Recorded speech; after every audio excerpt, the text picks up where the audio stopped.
And now, financial insights powered by California Coast Credit Union. The average amount of American consumer debt has reached a staggering amount, nearly $93,000. To discuss a few ways to pay off your debt is California Coast Credit Union President and CEO Todd Lane. It's great to have you back here. So what's the best strategy in your opinion? Alex, one great way to reduce your debt is by using what's called the Snowball Method, and it consists of 4 simple steps. Step number 1 is to list your debt from smallest amount owed to largest.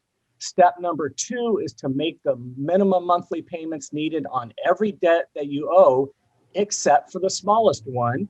That brings us to step 3, which is pay as much as possible on your smallest debt beyond just the minimum due. So if you have an extra $20 in your budget, put it towards that smallest debt.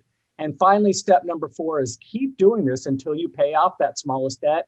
And when you do this, begin the process over again with that next smallest debt.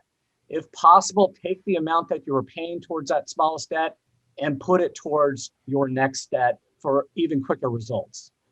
Well, it couldn't be simpler than that. Just one of the many strategies that we can learn by going to the Cal Coast Credit Union YouTube page. Just go to youtube.com, search for California Coast Credit Union for a lot more information. Thank you, Todd.